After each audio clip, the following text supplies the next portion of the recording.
Buenos días, buenas tardes, buenas noches. Otro episodio of The Fry Show. Conmigo, el gringolo.com, Robbie J. Fry. Este podcast es una reproducción de The Fry Show Live. The Fry Show Live es una exploración de la reconexión. Es mi forma de celebrar la energía de mis invitados anteriores con una audiencia en vivo. Mis invitados son personas alucinantes que están cambiando el mundo y quiero que otros, mi audiencia, lo experimenten de primera mano. The Fry Show Live. Jóvenes amigos míos, mi invitada Juana Ramírez es founder and CEO de Grupo Sewing. Y me encantaría arrancar este podcast con algo sobre Steve Jobs. Steve Jobs tenía lo que la gente llama un campo de distorsión de la realidad. Es un término utilizado por primera vez por Bud Tribble en Apple Computers en 1988. Andy Hertzfeld lo describió como la capacidad de Steve Jobs de convencerse a sí mismo y a los que lo rodean de creer casi cualquier cosa con una mezcla de encanto, carisma, hipérbole, marketing, apaciguamiento y perseverancia. Y yo, Robbie J. Fry, yo diría que Juana tiene un campo de distorsión armónica. La capacidad de convencerse a sí misma y a los demás de evolucionar, mostrando que el amor, el sufrimiento, la felicidad, la ira, el propósito y la lucha son parte de la misma danza. Y si quieres escuchar más o aprender más sobre Juana, puedes escuchar nuestro primer podcast en thefryshow.com. En este podcast particularmente hablamos sobre la negación, intrusión, desorden, reestructuración, rabia, el significado y mucho más. Juana es un imán de propósitos. Ella te regalará una vista que no sabía que necesitabas. Personas de todo el mundo la contactan después de escuchar su historia. Ella es una persona única.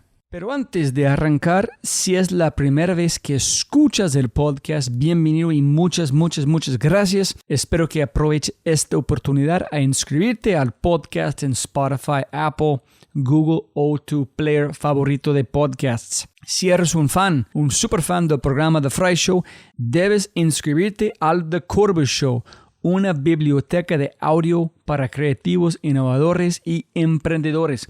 Un nuevo audio diario directamente a tu WhatsApp. Inscríbete en thefryshow.com/Corvus, Corbus, Corvus. Y si quieres acceder a los libros, podcasts, personas y lo demás que mencionamos en el episodio, puedes encontrar todo en thefryshow.com. También puedes acceder a los episodios en vivo, inscribirte al boletín y mucho más. Dicho esto, otro episodio de The Fry Show Live con la founder and CEO de Grupo Sewing, la armónica y maravillosa Juana Ramírez. Listo, Juana, tú sabes más que cualquier otra invitada, siempre va a ganar más plata, pero no más tiempo. Así. Pues, entonces, creo que muchas de las personas aquí, el grupo que tenemos, que te conocen, qué has hecho, qué haces, pero castíganos muy rápido qué haces, en qué es Sewing, y arrancamos con toda la conversación, por favor. Claro que sí, Robbie, qué gusto volver a platicar contigo. Bueno, yo soy Juana Ramírez, soy colombiana de nacimiento, mexicana por naturalización. Soy una emprendedora del sector salud que desde hace 11 años fundé en México una compañía que se llama Grupo Sewing, que es una empresa dedicada a acompañar a los pacientes que tienen enfermedades complejas como el cáncer, la esclerosis múltiple, la artritis reumatoide. Y lo que defendemos es que los pacientes necesitan atención personalizada y tratamientos individualizados. Y atención personalizada no es que una persona los atienda, porque pues eso siempre ocurre en el acto de la medicina. Atención personalizada significa entender a cada paciente como una persona. o como tú o como yo, con todas las historias y retos y problemas y necesidades que tengamos, pero además con el reto de enfrentar una enfermedad crónico-degenerativa. Entonces, eso para nosotros es atención personalizada, es entender quién te cuida, dónde vives, qué opciones tienes de tratamiento, qué opciones tienes de aseguramiento, qué te gusta, qué no te gusta, qué miedos tienes, etcétera, etcétera. Y los tratamientos individualizados tienen que ver con la expresión genética de cada paciente y cómo los tratamientos tendrían que no estandarizarse, sino diseñarse en función de lo que dicen los genes de los pacientes, que ya está demostrado en el mundo que cuando atiendes a una persona con tratamientos individualizados, la probabilidad de cura es más alta, la probabilidad de sobrevida es más alta y por tanto la optimización de recursos también, ¿no? Entonces es una decisión inteligente tanto para los aseguradores públicos o privados como por supuesto para los médicos y pacientes. Entonces, bueno, esto en términos generales, hoy atendemos unos 25,000 pacientes en 19 ciudades en México, también atendemos algunos pacientes en Colombia y en Argentina. Somos unos 150 colaboradores directos y unos 400 indirectos, el 75% profesionales en salud. Y ya, eso te puedo decir resumiendo. ¿Y qué han pasado en el mundo de biotecnología, en tu mundo, desde cuando platicamos el año pasado hasta este punto? ¿Ustedes pasan por cambios radicales basados en el gobierno o en la biotecnología, o ustedes están más plano, más neutral? Pues mira, como también pasa en el caso de los pacientes, todos los cambios afectan positiva o negativamente el journey de atención. Entonces, hay cambios excitantes en materia tecnológica y científica. Por ejemplo, la promesa de la inmunoterapia para pacientes oncológicos. Y entonces eso hace que tengamos que desarrollar otras características de servicio para poder acercar estas nuevas tecnologías a los pacientes y a los médicos. También hay muchísimos avances en materia de diagnóstico genético y lo que eso le dice a los médicos tratantes para mejorar la sobrevida de los pacientes. Entonces, en materia de avances científicos hay cosas excitantes, frustrantes también, porque los tratamientos cada día cuestan más y tenemos un sistema de salud en general más quebrado. Y entonces sigue siendo un reto financiero esto de atender a los pacientes de alta especialidad y de alto costo. Y en materia política, híjole, qué años para América Latina, ¿qué te digo? Estamos viviendo un periodo de transición. Estoy segura que quien me escuche va a decir, en América Latina vivimos en transición forever. Ojalá que no. Híjole, es más, lo más triste es que no sé si vivimos una transición o somos cíclicos, ¿no? Ahí vamos repitiendo los mismos errores y eso está tristísimo y creo que la única herramienta que tenemos para cambiar eso es la educación, ¿no? Para ser una población más formada y más educada. Pero bueno, en materia política, las decisiones de los gobiernos, por supuesto que afectan el acceso y las posibilidades de tratamiento de los pacientes y aquello también es todo un reto y en México tenemos situaciones de escasez de medicamentos, incluso en el sector privado, que derivan de una serie de políticas y medidas, algunas de ellas con absoluto sentido, porque en realidad sí estábamos en medio de un sistema con grandes problemas de corrupción, y si ya son escasos los recursos de la salud y encima se los roban, pues imagínate. Entonces, es un proceso, yo creo que estamos en un periodo de transición complejo, y en ese periodo de transición, como siempre, sufren los más débiles y los más necesitados y los que más complicaciones tienen. Así que los emprendedores sociales tenemos mucha más chamba todavía. Vamos a conectar este punto más adelante con su rol nuevo en la presidencia, hablando de emprendedores. Pero antes de la bomba. Hace como unos 2 días, una amiga mía perdió su mamá a COVID. Y tú has visto, como platicamos antes, el nivel de cómo es cuando tú sabes que posiblemente vas a morir o vas a morir. Es una conversación distinta cuando sabes tienes COVID y en 2 semanas después estás entubado en este tipo de cosas. ¿Qué has aprendido de esta realidad nueva? ¿Cómo es la conversación a los pacientes? Sí, cualquier cosa que quieres como luz puedes brindar a nosotros sobre esta pandemia que has aprendido, por favor. Mira, creo que no dejo de aprender de lo que está pasando hoy y de los impactos que hemos tenido en todos los sentidos para los pacientes. Y te decía al comienzo que el primer aprendizaje es más bien una confirmación de algo que he dicho frecuentemente en mis participaciones, y es que los seres humanos somos tan complejos, tan contradictorios, que valoramos la enfermedad, valoramos la salud cuando tenemos enfrente la enfermedad, ¿no? Entonces, hoy, por ejemplo, que estamos todos en esta pandemia horrorosa, estamos más pendientes de si tenemos fiebre, de si cómo me desperté hoy, ¿no?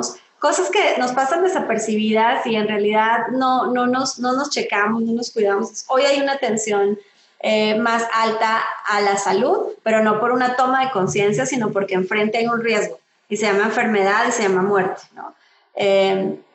Y ese es un gran aprendizaje. Y el otro también tiene que ver con lo mismo, ¿no? Es valorar la vida cuando tienes enfrente la inminencia de la muerte. O sea, hay medidas incluso estas tan simples como el lavado de manos, en fin, que tendríamos que tener siempre, no amenazados por una pandemia.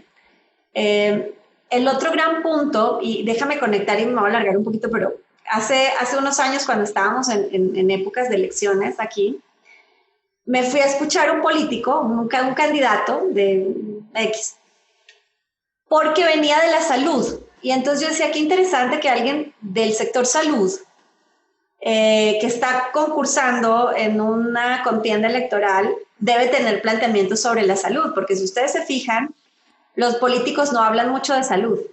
La conversación siempre tiene que ver con el empleo, con la seguridad, con la infraestructura, incluso con educación, pero no con salud. Y entonces, para mi sorpresa, 1 hora y cuarto, hora y media después de terminar su discurso, nunca habló de salud. No hizo una sola propuesta de salud. Entonces, cuando terminó, me acerqué para decirle al candidato, ya dije que era hombre. El candidato esperaba que propusiera algo de salud. Y me dice, no, Juana, es que la salud no da votos, los quita. ¡Wow! Y por supuesto que al comienzo me indigné porque además, sabes que respiro, amo el sector salud, ¿no? Es mi pasión, es mi vocación. Entonces, primero me enojé y digo, bueno, no te enojes, yo te explico. Entonces me mostraba todos estos estudios que hacen los especialistas de marketing político, me mostraba qué le preocupa a la gente y en realidad a la gente no le preocupa la salud. Entonces creo que esta pandemia, entre otras cosas positivas que sí tiene, generó una conciencia colectiva alrededor del sistema de salud. Porque antes de la pandemia a nadie le importaba si los médicos tenían cubrebocas en los hospitales, si los médicos tenían las condiciones, y siempre estuvieron enfrentados a enfermedades infecciosas, siempre, pero no nos ocupaba, ¿no? No sabíamos cuántas camas había, si las camas de UCI o no UCI, o con respirador o no respirador.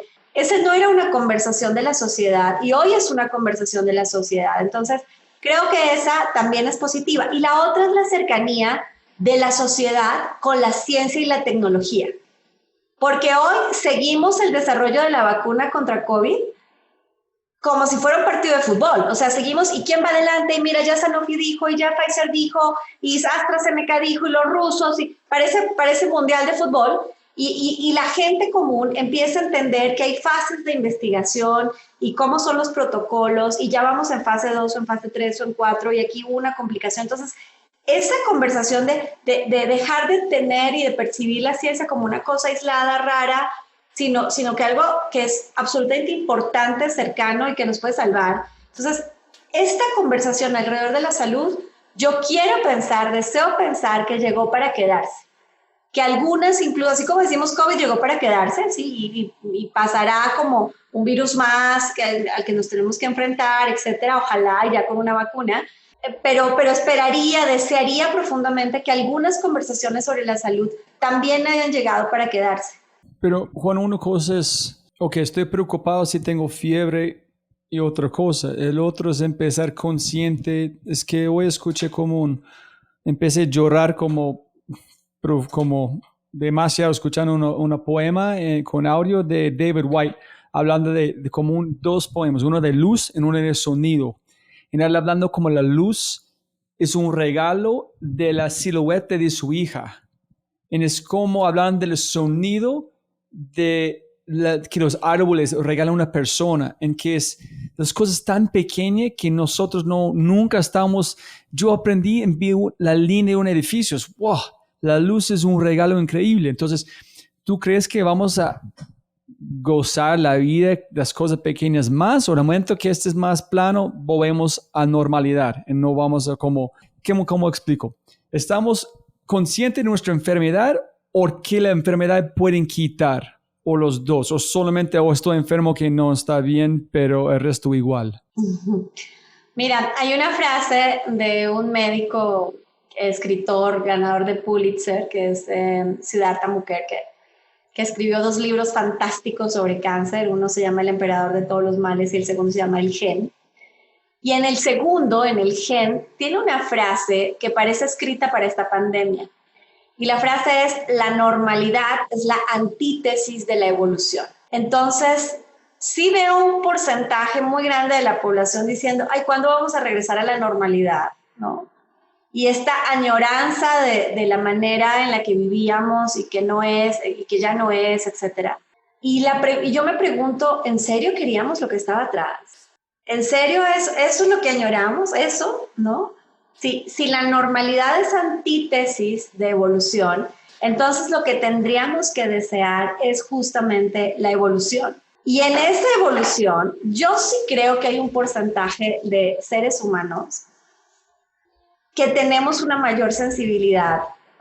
Uno, por la salud, porque también fíjate cómo la mortalidad, el 90 y tanto % de los pacientes muertos por COVID, tiene que ver con personas que tenían otras enfermedades.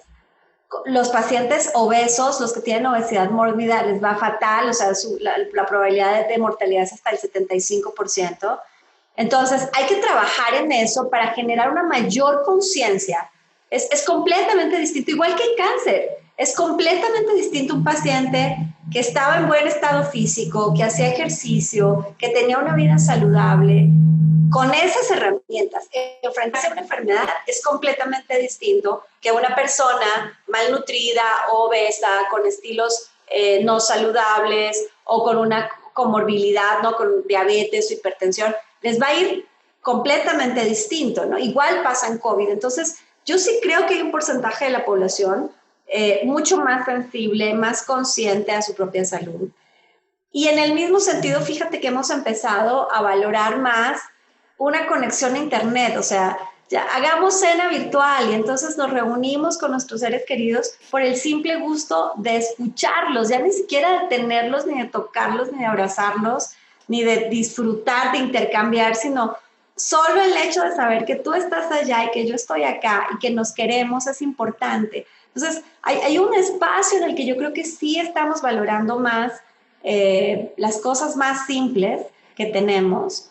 Sin embargo, Robbie, creo que es responsabilidad de todos como sociedad insistir sobre estos puntos. No sé si viste, pero después de la primera ola de pandemia en Asia, lo que salió a hacer la gente fue a comprar vehículos. Y entonces se dispararon las compras de vehículos porque nadie quería usar el transporte público por miedo al contagio. Entonces, hay esta tendencia humana a autodañarnos y a pasar por encima de las cosas fantásticas que tenemos. Entonces, insisto, creo que es una responsabilidad de quienes, por la razón que sea, tenemos un poco más de sensibilidad o de nivel de conciencia, de seguir, insistir y no cansarnos de enviar el mensaje desde el sector que sea, de lo importante que son las cosas verdaderamente importantes. Mira, yo fui mesero 15 años y yo tuve unas epifanías durante esta pandemia. Uno fue como en Bogotá ayer. Estaba en un restaurante, no, el día antes de ayer, estaba en un restaurante, como esperando, estamos en un hotel para la embajada, y yo vi a todos los meseros con sus tapabocas, envié algo en la pared que dijo, cada persona en este restaurante usa tapabocas 100% del tiempo. Yo me sentí bien con eso. Yo estoy mirando el escenario con los meseros entregando, gente sin tapabocas comiendo. Pero yo fui mesero 15 años. ¿Cuántas veces toqué mi boca el plato? ¿Por qué no fue normal o era normal antes? Es decir, debe ser normal. Nosotros estamos antes viviendo como ermitaños de no usar tapabocas en la industria de salud. Entonces yo pensé, Usar cubrebocas en espacios cerrados con concentración de gente es lo correcto. Siempre, antes de COVID había otras cosas, ¿no? Usar cubrebocas en el aeropuerto, usar cubrebocas en el avión, claro que sí, es una buena medida de salud. Entonces, pero hay que cambiar la cabeza, ¿no? Porque todavía tenemos un montón de gente en negación, que es la primera etapa humana, psicológica para asumir la crisis. La primera etapa es la negación. Pero ¿cuántos? 8, 9, 10 meses después hay gente en negación, o sea, no inventes. Diciendo, qué horror, odio el cubrebocas, me da calor. Güey, adáptate, es lo que hay, ¿no? O sea, es lo que tenemos que hacer. Hay una frase de un médico mexicano que fue rector de la Universidad Nacional Autónoma de México, Juan Ramón de la Fuente, y el otro día en una entrevista dijo algo precioso. Hablando de la pandemia, dijo, lo efectivo es lo afectivo. Y creo que eso conecta muy bien con lo que estábamos hablando hace un momento, Robbie. Es, en realidad, ¿qué tiene sentido? Y tiene sentido lo afectivo. una persona otro día me dijo, en este momento estoy sufriendo un montón de los retos de responsabilidad de mi familia, de mi trabajo, la cantidad de videos. ¿Y qué dices a estas personas que reciben un montón de cambios al mismo tiempo, pero no están en negación, solamente están buscando una forma de abordar esta presión? Y lo otro es, ¿qué dices a las personas que están perdiendo gente? ¿O qué has visto que funciona? ¿Cuáles son las conversaciones con personas que están perdiendo familiares a COVID tan rápido, sin noticia ni nada? Mira, es un momento bien doloroso, en donde este proceso de crisis, que está bien estudiado por la psicología y por la psiquiatría, tiene fases, ¿no? O sea, vamos a pasar por un momento de desorden, ¿no? Esto de cuando nos dijeron, nos tenemos que guardar, no podemos salir, pero ¿cómo? Entonces, y tengo webinars y reuniones, pero mis hijos están en homeschool también, ¿cómo le hago? Y esa fase de la crisis se llama desorden, ¿no? Y estamos entre el desorden y la negación de decir, pero esto ya va a terminar y esto es temporal, ¿no? Y voy a regresar a la normalidad, ¿no? Pero también es una fase, la negación es una etapa natural, normal y hasta saludable del afrontamiento de la crisis. El tema es que después de la negación hay que decir, no, espérate, esto ya llegó para quedarse, y esa etapa los psicólogos la llaman la intrusión, ¿no? Que es un poco lo que está viviendo la persona que platicaba contigo. Es que me siento invadido, ¿no? Por esta situación para la que no estaba preparado, porque nadie estaba preparado. Y fíjate cómo incluso la definición técnica más simple del estrés es cuando una persona se somete a una situación que no puede controlar y que no puede predecir. Entonces, entre más incontrolable y más impredecible es, mayor nivel de estrés hay. Ahora, una pandemia no la puedes controlar, no la puedes predecir, ataca tu vida, o sea, situación extrema de estrés. Entonces, el primer mensaje para esa persona que hablaba contigo es normal. Es absolutamente humano y natural que estés sintiendo esto. Es natural que a veces nos levantemos desesperanzados, incómodos, tristes. Es normal, es parte de, ¿no? Lo otro sería estar en negación. Lo otro sería decir, no pasa nada, aquí no pasa nada, yo soy muy fuerte y estoy bien y qué bueno, pues no, ¿no? Pero después de este desorden, de esta negación y de esta intrusión, debemos pasar a la etapa más importante de la crisis, que es la reestructuración. Y la reestructuración pasa cuando yo acepto que hay una situación y que tengo una nueva realidad. Por eso insisto en no hablar de nueva normalidad, sino hablar de nueva realidad. Entonces, si yo tengo enfrente una nueva realidad y quiero reestructurarme para pasar este ciclo, entonces digo, ok, ¿cuáles son las cosas buenas? ¿Cuáles son las oportunidades? ¿Cuáles son las malas? ¿Qué puedo hacer? ¿Cómo puedo sobrevivir? Y modifico mis comportamientos, modifico mis hábitos, modifico mi modo de vida para adaptarme a esa nueva realidad. Y cuando realmente termina la reestructuración, termina la crisis. Y no termina porque afuera termina la crisis, sino porque yo ya me adapté. Yo ya desarrollé las habilidades y la versatilidad necesaria para adaptarme a ese proceso de crisis, ¿no? Ahora, tú acabas de decir algo muy valioso y es que no solamente estamos en crisis, estamos en duelo, porque estamos perdiendo cosas. Lo primero que estamos perdiendo, ¿no? Es que por eso la situación psicológica es tan compleja. Porque por un lado estamos viviendo una crisis, que las crisis no necesariamente son negativas, esta es muy dolorosa, muy negativa, pero tenemos crisis porque nos casamos, porque nos divorciamos, porque arrancamos una carrera, porque emprendimos un proyecto. Los cambios en general generan crisis y esas crisis pasan por estas etapas que te decía. El tema es que además de estar en crisis, estamos en duelo. Y entonces, ¿y duelo por qué? Pues claramente porque estamos perdiendo seres queridos, personas. El duelo en COVID es horrible porque además las familias no tuvieron oportunidad de despedirse de sus seres queridos. Sus seres queridos, ellos sienten que no tuvieron la posibilidad de cerrar como todos quisiéramos, ¿no? Una muerte de despedida y de reconciliación. Entonces eso no pasa. Y todo esto del manejo incluso de las personas después de fallecer también es hostil. Entonces, el duelo es un proceso que estamos viviendo, pero no solo estamos perdiendo seres queridos, estamos perdiendo nuestro estilo de vida anterior, estamos perdiendo libertades que teníamos, ¿no? Estamos perdiendo... La percepción del estilo de vida, ¿no? Exacto. Entonces, todo eso, ese duelo, ¿qué crees? Que también arrancas por la negación y decir, no lo puedo creer. O sea, por eso cuando... Ustedes ven gente en la calle que todavía no usa cubrebocas, dicen, no lo puedo creer, es que está en negación. Porque solo no entendiendo el riesgo me expongo, ¿no? Hay gente todavía, y en América Latina, que somos increíbles, gente que dice, el COVID no es real, no existe, no es cierto, es un invento de los gobiernos y todas estas cosas. No uses cubrebocas porque te quieren callar. O sea, las cosas que ves en redes sociales dices, es increíble. Y el duelo pasa por algo más complicado que la crisis, que es la ira. Estamos enojados, tenemos rabia y entonces hay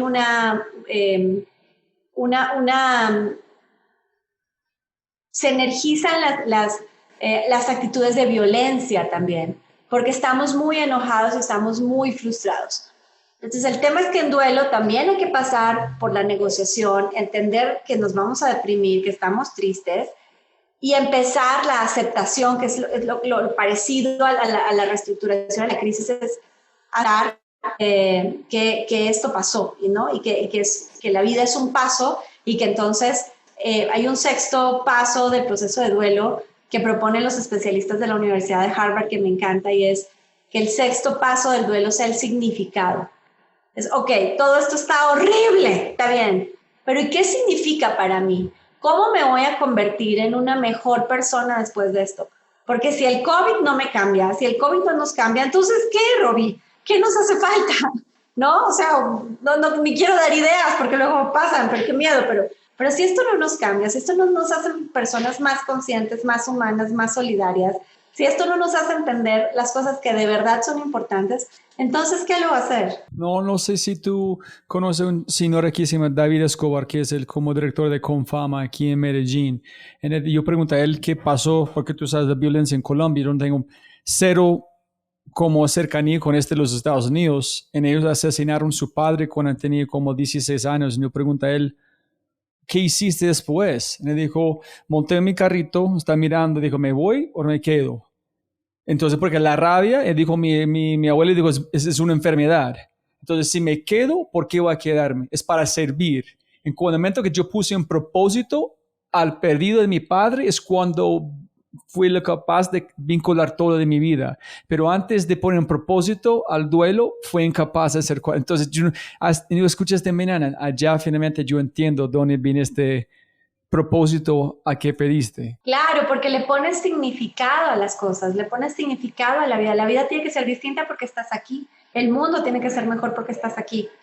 Si no, no tiene sentido haber estado. Sino la oportunidad maravillosa, el regalo infinito de la vida tiene sentido si lo honras. Y honrar la vida significa tener un propósito superior que te conecta y que hace que tu labor de todos los días, donde sea, desde la orilla que sea, mejora la vida de otros. Toca la vida de otros. Cuando tú te conectas con eso, entonces los indicadores de éxito dejan de ser el exit y los millones de dólares y no sé, está padre, o sea, por supuesto que la productividad y el crecimiento y la rentabilidad hacen parte de, pero la transformación, el apoyo, la gestión de comunidades, la inclusión, la igualdad, el respeto por el medio ambiente, se convierten en indicadores mucho más increíbles para tener una mejor vida. Sí, justo cuando estoy escuchando, yo puse un audio a las personas hoy de tu podcast, hablan de Susana con la torta de limón, creo que fue. que la experiencia fue magia, es que como Guibert Angle viene de Globant, él dijo, antes fue en el negocio de no sé, cómo hacer como un puente entre la tecnología y la emoción con las personas. Pero después hablaba con un amigo que dijo, Jerry Bruckheimer, dijo que está en el negocio de transportación de gente de un mundo a otro. Dijo, uy, ¿qué negocio estoy? Estoy en el negocio de fitness, para la gente poder entender esta ola cognitiva que viene con la tecnología. Absolutamente. Nosotros decimos que trabajamos para armonizar, ¿no? Sí, pues tú eres un fanático de la música clásica, ¿no? Aquí están, mira, las notas musicales. Sí, sí. Entonces, nosotros pensamos que cuando la gente se enferma se desarmoniza y que todo el servicio de concierge y todo lo que hacemos trabaja para armonizar de nuevo eso que se desarmoniza con la enfermedad. Gusta pensarnos así. Gracias por recordarme, sí, no es en la magia, es armonizar. Cuénteme sobre el poder de emprendedoras, en qué es su rol nuevo con la presidencia. Mira, creo que estoy completamente segura que ¿Completamente 100%? Completamente segura que el éxito de un emprendedor por sí mismo no representa nada ni genera nada. O sea, sí puede ser que genere empleos, pero es insuficiente. El éxito de un emprendedor tiene significado en la medida en que ese éxito derrame sobre las comunidades en las que participa. Uno. Y dos, que ese éxito haga que el camino de los que vienen atrás sea más corto, más fácil, más rápido. No solo tener puentes, sino muchos puentes, muchas escaleras para que los demás puedan subir más rápido, porque es solamente en el éxito colectivo en el que podemos hacer transformaciones sociales relevantes. Entonces, en ese sentido, yo creo que ahora que vamos a hablar todos de reactivación económica después de esta profunda crisis de salud, pero también de economía, los emprendedores van a ser pieza fundamental. Pero no solo el emprendedor nice, fancy, que hace el desarrollo tecnológico, que sabe que esos también los necesitamos y son el club del alto impacto al que tengo el honor de pertenecer también, ¿no? Endeavor y todo esto.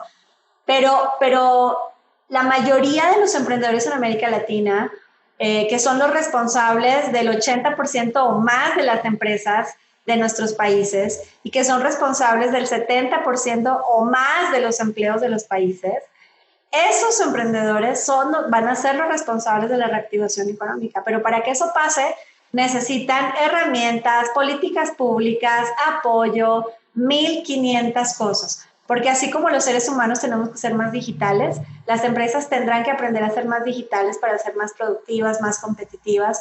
Hoy no competimos con el que está enfrente, hoy competimos con los chinos, con los rusos, y en Latinoamérica con lo que tenemos. Entonces hay grandes historias de unicornios y todo el rollo, sí está padre, pero pues esos son uno o dos. Y luego están los millones de emprendedores desde sus trincheras, con sus herramientas, moviendo la economía, generando empleos en micro, pequeñas y medianas. Entonces, asumir en este momento la presidencia de la Asociación de Emprendedores de México, que hace parte de ACELA, que es la Asociación de Emprendedores de América Latina, que es el movimiento de emprendedores más grande de la región, pues es toda una responsabilidad y todo un reto, ¿no? Digo en broma, que es como frase colombiana, me gané la rifa del tigre.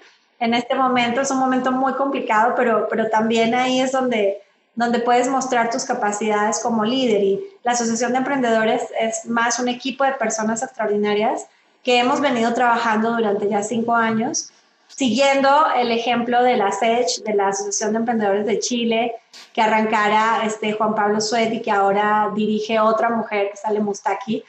Y conmigo somos las dos presidentas de los consejos directivos de asociaciones, y espero que eso también haga que haya más mujeres liderando movimientos gremiales en toda América Latina. Entonces, retos muchos, ¿cómo le vamos a acercar herramientas a los emprendedores para la reactivación o para la reinvención de sus negocios?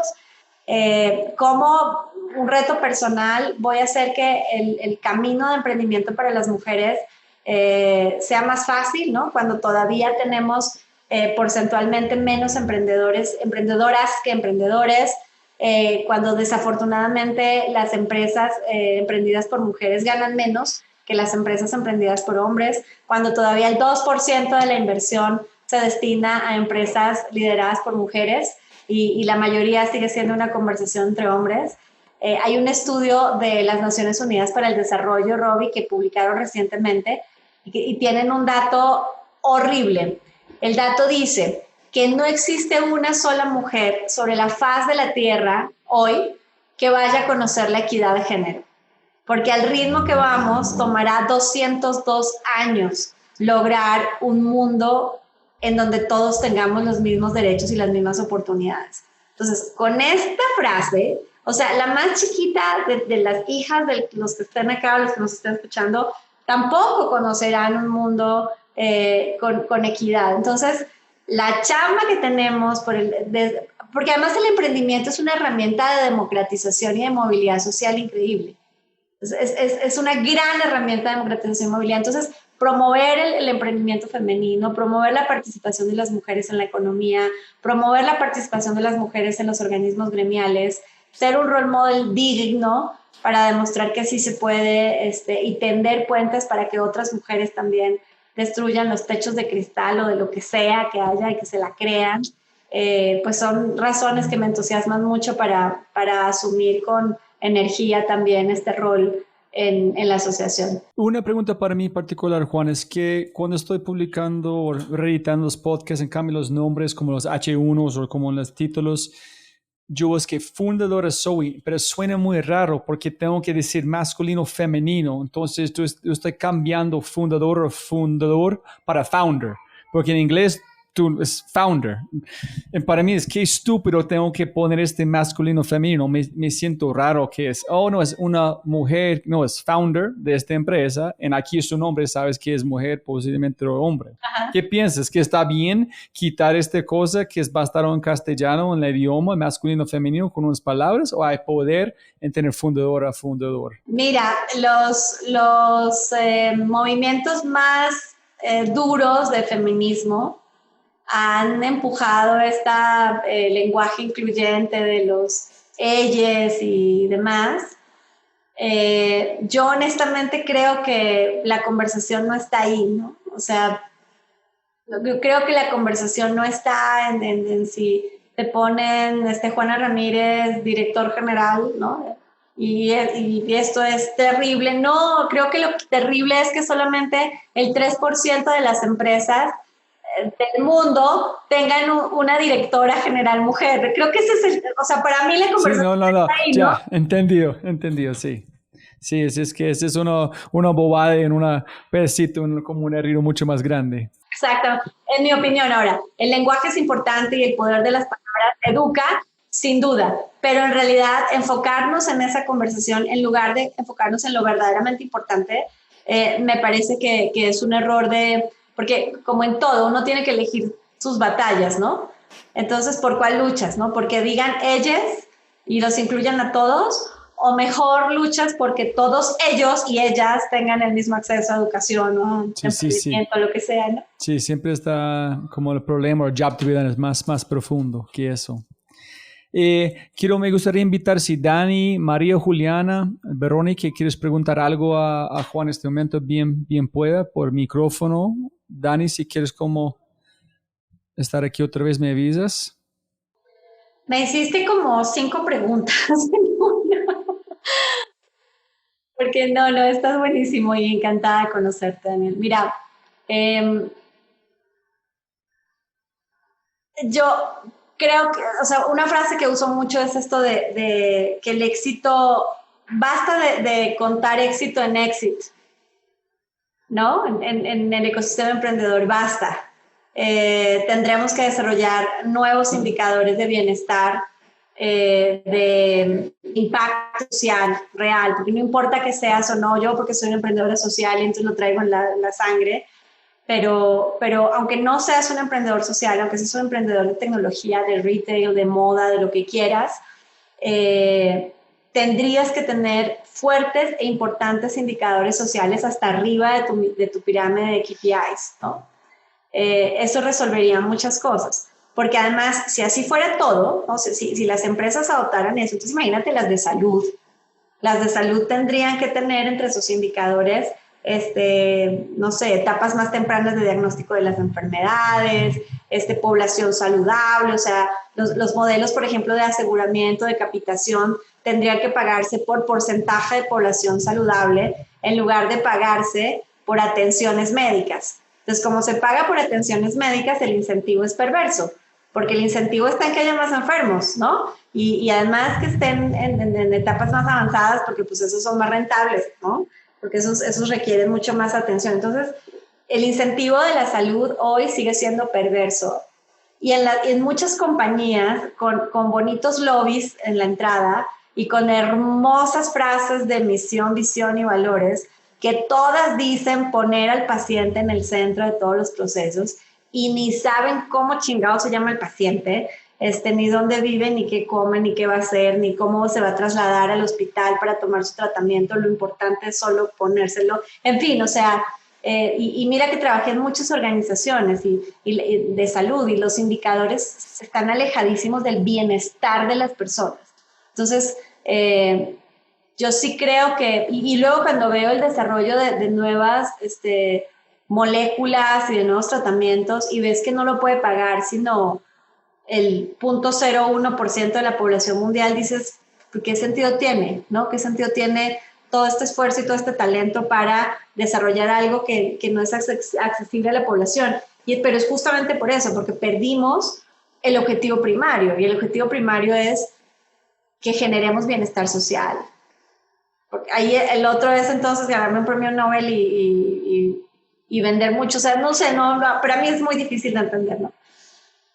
Y tu otra conversación que tiene que ver con qué hacemos en prevención.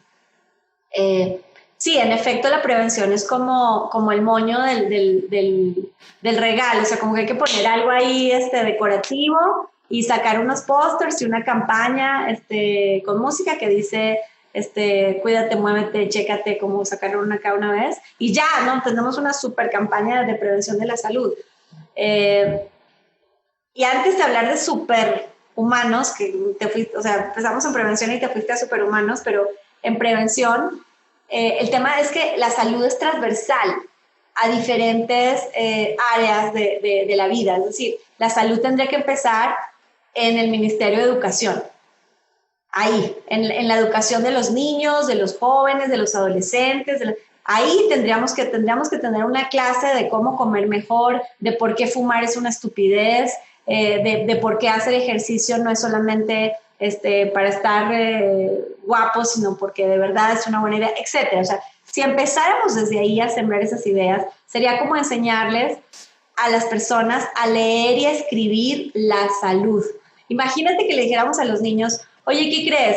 Si desde ahorita escribes que quieres tener una vida saludable, plena, si quieres tener hijos sanos, etcétera, pues hay que cuidarse desde ahorita. Y cómo te cuidas, empiezas con esa conciencia de que escribes tu vida de salud desde chico, a los padres, ¿no? que están escribiendo la vida de salud de sus hijos para que decidan si les dan unas papas fritas o si les enseñan a comer más sano, etcétera, etcétera. Ahí empieza, pero la salud también pasa por el sistema financiero. Entonces, también el sistema de tributación y el sistema de administración de los recursos para la salud tiene un impacto gigantesco en dónde pones los incentivos. Y mira que el sistema de salud colombiano es un sistema mucho más avanzado en comparación con otros sistemas de América Latina, en decidir dónde pones los incentivos. Entonces, sí hay algunos incentivos que tienen que ver, que los he visto, con la mejor progresión de los pacientes, con etapas más tempranas, etcétera, etcétera. Y luego, entonces ahí en la base de la pirámide, para la mayoría hay mucho que hacer. Ahora, ¿cómo hablamos de dietas saludables cuando la gente vive con menos de $2 al día y cuando es más barato comprarse un refresco, una gaseosa que una botella de agua? Es difícil hablar, ¿no? Porque también entonces pasa por un tema social y económico de acceso a que ya deja la salud, a la comida, ¿no? Entonces, es una cosa muy compleja. Ahora, en la punta de la pirámide, ¿no? En donde la gente tiene acceso a educación y tiene acceso a alimentación, creo que sí se vale empezar a pensar en superpersonas, ¿no? O sea, la vejez es algo que se alarga, ¿no? Porque entonces hoy sabes que puedes usar superfoods, tienes mayor conciencia del ejercicio, puedes usar, que por ejemplo es lo que hacemos en Soin, estudios genéticos para conocer tu riesgo de largo plazo de padecer un infarto, de tener una enfermedad cardiovascular, de tener cáncer y qué tipo de cáncer. Entonces, con esa inteligencia genética puedes desarrollar estilos de vida saludables y procesos de verificación y de check-up personal mucho más enfocados en tu riesgo genético, lo que hace que puedas identificar una enfermedad de manera mucho más temprana y entonces incrementar la probabilidad de simplemente atenderla y continuar, ¿no? Entonces, el tema es que sí, es una conversación padrísima, interesante, la de los superpersonas, la de los superhumanos, y que hoy ya en muchos aspectos es posible, pero la distancia entre ese pequeño grupo y el resto es gigantesca. La brecha es dolorosísimamente grande. Si tú estás metido en este chicharrón tan complejo, que es el mundo de como salud, de cuidar como mujer, ¿por qué sigues haciéndolo? ¿Cuál vale la pena? Si tú sabes que en 200 años, 100 años, todavía estamos peleando la misma pelea en un sentido. Es que, ¿por qué siguiendo con esas goticas de agua en un incendio gigante cuando nadie quiere como ayudarte? Pero es que no, es que justo cuando le preguntas a los jóvenes hoy quién quiere ser emprendedor, todos te dicen yo, porque está cool, ¿no? Pero luego les preguntas por qué, y entonces te dicen, pues porque quiero ser dueño de mi tiempo, porque no quiero tener jefes, porque chance quiero ganar más lana, pero esas no son las razones correctas, ¿no? Cuando te enamoras profundamente de un problema, y sé que esto es algo que les he escuchado decir a todos los emprendedores sociales, entonces cuando te enamoras profundamente de la salud, de las necesidades de los pacientes, de las necesidades de inclusión femenina, cuando eso es una razón de ser para ti, si pones una gota o 2 o 10, no importa, porque sabes que tu vida tiene sentido con ese propósito. Y estás haciendo más y haciendo más y haciendo más. ¿Y sabes qué? Terminamos siendo como una especie de bichitos, de insectos, y nos encontramos, porque sí somos más. O sea, jamás me he sentido sola, jamás me he sentido como una gaviota sola haciendo verano. O sea, sí creo que hay más gente, algunos que necesitan que tú lo estés haciendo también para animarse y hacerlo, otros que son mucho más cabrones que tú y van adelante, y entonces los quieres agarrar y alcanzarlos y aprenderles. Entonces yo creo que sí hay una fuerza, y que si vemos para atrás, sí hemos avanzado. Por eso insisto en que ya dejen de pensar en que quieren regresar a lo que estaba, ¿no? Porque no tiene sentido. O sea, si ven hacia adelante, sí hemos avanzado. O sea, sí hemos acabado con enfermedades infecciosas, las vacunas sí han funcionado, sí hemos erradicado enfermedades incluso en América Latina, sí hemos mejorado el diagnóstico de cáncer cervicuterino, por ejemplo, sí la ciencia nos ha ayudado a tener mejores herramientas para atender las enfermedades, por eso vivimos más. O sea, sí hemos avanzado un montón, sigamos avanzando. Y eso ha sido porque hay mucha gente poniendo gotitas, Rudy. Así que no nos podemos cansar. Lo que tenemos que hacer es animar a más gente a poner más gotitas. No, yo quería escuchar otra vez, Juana, porque digo finalmente creo que hoy que yo hago es incepción.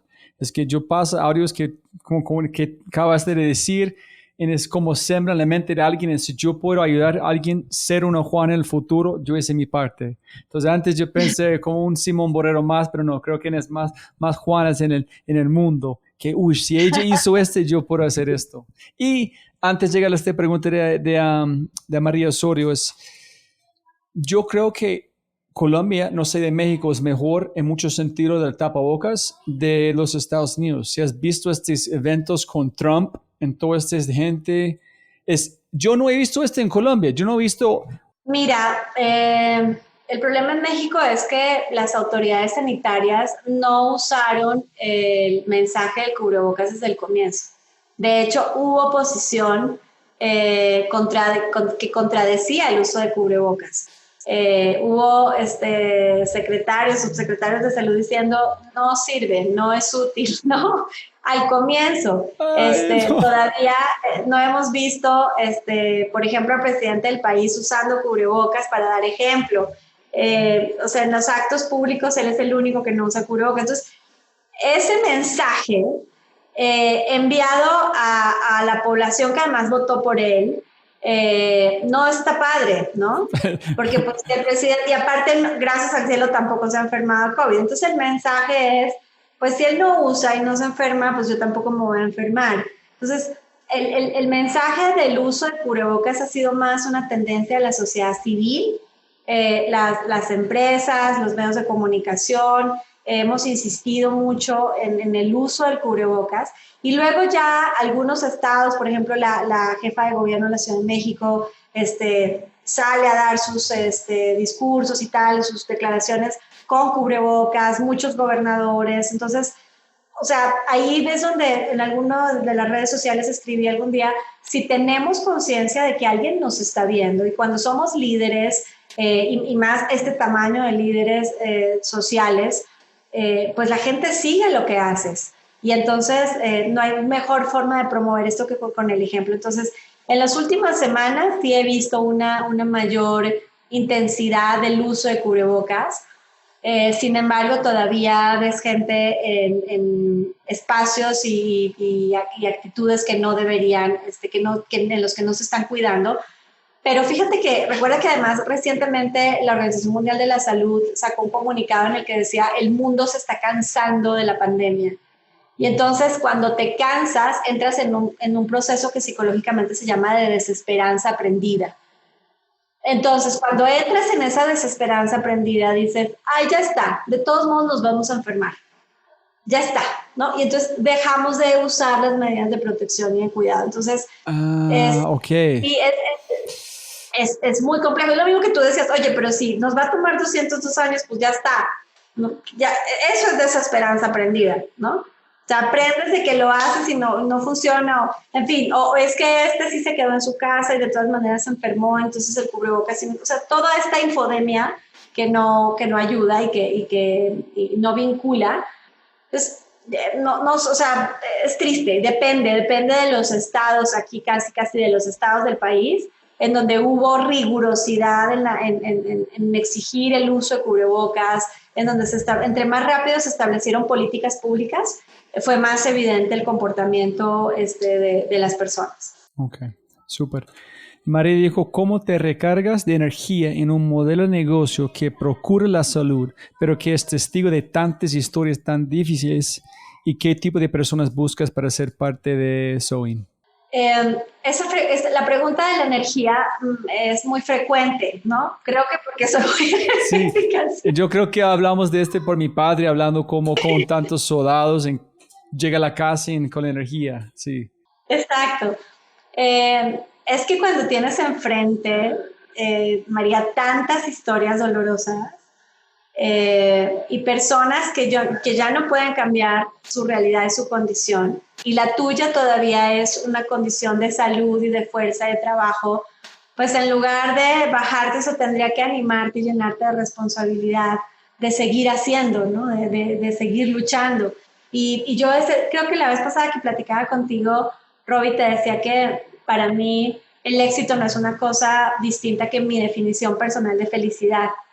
Y para mí la felicidad no es otra cosa que poder hacer, el poder hacer que todos los días lo que te gusta. Yo soy alguien que puede hacer todos los días lo que le gusta, las 24 horas. Y hoy, yo en este momento, porque hay un tema también de intención y de presencia consciente. Y en este momento yo tengo la intención de platicar contigo, con otras personas de Colombia además, y entonces tengo toda mi intención y toda mi presencia puesta en esto y lo disfruto. Este es el mejor momento de mi vida en este momento. Y esta mañana hablaba con la Sociedad Anticancerosa de Venezuela y en ese momento quiero dar todo lo que tengo para que dejes huella de alguna manera, digan, wow, y a la tarde voy a hablar con universitarios y de eso se trata la vida. Pero cuéntame, Juana, en el momento, después de hablar con alguien, cuando tú estás afectada de una forma muy profunda, con energía de perder a alguien, ¿cómo estás consciente de de esta suerte que tú puedes hacer que quieres, ¿cuánto tiempo demora este cambio para vos? Ok, es triste, pero yo puedo hacer a alguien más que necesita mi ayuda en hacer esta transferencia de energía de tristeza a poder. ¿Estás consciente en un momento de cambio? ¿Es más rápido cada vez o tienes un proceso que tú pasas en cada momento? Ahí quiero tocar 2 puntos. Uno, que el dolor es inevitable. Es que estamos en una sociedad en la que queremos estar anestesiados. O sea, inmediatamente nos duele algo, queremos una pastilla para que no nos duela. Pero el dolor es parte de la vida. El dolor es inevitable. O sea, cuando hacemos ejercicio es evidente, ¿no? O sea, si me duele un poco quiere decir que está funcionando. Si nos duele es que estamos cambiando. Si nos duele es que sentimos. Si nos duele la pérdida de alguien es que ese alguien era importante y quiere decir que yo tuve la capacidad de amarlo. Entonces, el dolor es parte de la evolución. Como dice el budismo, lo que sí es opcional es el sufrimiento. Una cosa es sentir el dolor y honrar el dolor, y otra cosa es sufrirlo. Sufrir sí es una decisión. Yo decido no sufrir. Si algo me tiene que doler, no hay forma más eficiente de aprender que a través del dolor. No aprendemos a través de los aplausos, aprendemos a través de los fracasos. Y entre más nos duele y entre más nos caímos y entre más nos raspamos las rodillas, más aprendimos. Entonces, el dolor es un gran maestro. Ahora, como cuando haces ejercicio, Robbie, tú me decías, ¿cómo pasas del dolor a la energía y al optimismo? Se convierte en un ejercicio, o sea, cuando conscientemente sabes que tienes que decidir si lo sufres o no, y decides no sufrirlo, entonces lo que sigue es esa reinversión y esa reestructuración del dolor en aprendizaje para continuar. ¿Cómo alguien puede ser trabajando en Soin? ¿Qué pasa? ¿Cómo buscas las personas? Mira, o sea, sí, mayoritariamente son gente que estudió alguna carrera en salud, es decir, encontraron que la salud es una vocación, dedicaron años de su vida a estudiar medicina, enfermería, psicología, entonces ya hay una vocación per se, y luego hay un profundo sentido de servicio. Cuando servir te da felicidad, pues entonces quieres servir porque eso te hace feliz, ¿no? O sea, el que sirve no sufre. El que sirve festeja la enorme posibilidad de servir. Juana, ¿tú quieres mencionar algo más antes de terminamos? Robbie, ha sido tan mágico las conversaciones que hemos tenido tú y yo, y subes los podcasts y subes estas cosas, y yo recibo unos mensajes que me llenan la vida y algunos te los comparto. Así que creo que eso que imaginaste hacer, de tocar a alguien más, de decirle sí se puede, desde muchos lugares, no solo sí se puede desde el emprendimiento, porque además yo creo que emprender no es solo hacer empresa, hacer negocios, emprender es tomar decisiones de vida y asumir apasionadamente las consecuencias de esas decisiones. Entonces, tener un hijo, hacer una carrera, cambiar de ciudad, decidir que vivo el dolor pero no lo sufro, esos emprendimientos, son grandes decisiones. Así que creo que el mensaje termina siendo más profundo que solamente emprender en el sentido económico. Sí, yo creo que tú dijiste 2 cosas. Asumir las consecuencias, honrar el dolor. Es tal cual en las conversaciones, creemos la anestesia de no tener una conversación que duele y buscamos siempre evitar el dolor a cualquier costo. Ya tú dijiste, especialmente el emprendimiento es asumir consecuencias, honrar el dolor, en pasar avanzando, porque tú sabes que fracasos de dolor van a hacerte una mejor persona. Claro. Los emprendedores, fíjate, todos estos estudios que ha hecho las universidades americanas, que tienen tiempo y dinero para hacer todos los estudios. Pero, ¿cuáles son los emprendedores exitosos? Personas mayores de 40 a 45 años. ¿Por qué? Porque tienen un chingo de cicatrices, porque hay un montón de cicatrices y de aprendizajes, y todas esas cicatrices fueron dolor en su momento. Si no quieres que duela, entonces estás en negación. Lo evitas, lo anestesias, como dices tú, pero entonces te pierdes la oportunidad infinita de aprender de eso. Eso sí. No tiene sentido. Increíble. Y Juana, si la gente quiere conectar contigo, ¿cuál es tu medio preferido? Sobre como LinkedIn, Instagram, Twitter, ¿cuál que prefieres? Mira, estoy normalmente en LinkedIn como Juana Ramírez, en Facebook también como Juana Ramírez, en Twitter @JuanaSoin, cualquiera de las redes. No soy muy activa en Instagram, pero igual en cualquiera de las redes ahí estamos. Encantados de estar en contacto.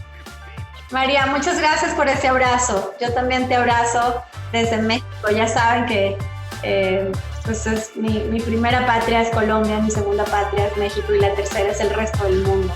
Así tendríamos que sentirnos todos. Gracias, Juana. Siempre un placer, un honor. Chao. Un abrazo. Chao, chao. Un abrazo a todos. Muchas gracias a ti, Raúl. Como siempre puedes ganar. Como siempre pueden. Fuck me. Como siempre puedes ganar más plata, pero no más tiempo. Muchas gracias por escuchar. Espero que hayas aprendido algo increíble, alucinante, espectacular y te hayas inspirado y te sientas con ganas de hacer algo mágico. No olvides, si este podcast te parece increíble, debes inscribirte a The Corbett Show, una biblioteca de audio para creativos, innovadores y emprendedores y gente muy inteligente, obviamente. Un nuevo audio diario directamente a tu WhatsApp, thefryshow.com/Corbus, Corbus. Más importante, si quieres acceder a los links del podcast y quieres mandarle un mensaje a Juana, ingresa a thefryshow.com al episodio de ella, da clic en alguno de los links de sus redes sociales y envíale un mensaje, pregunta o agradecimiento. Y con eso, un abrazo fuerte. Hasta el próximo episodio. Chau, chau, chau.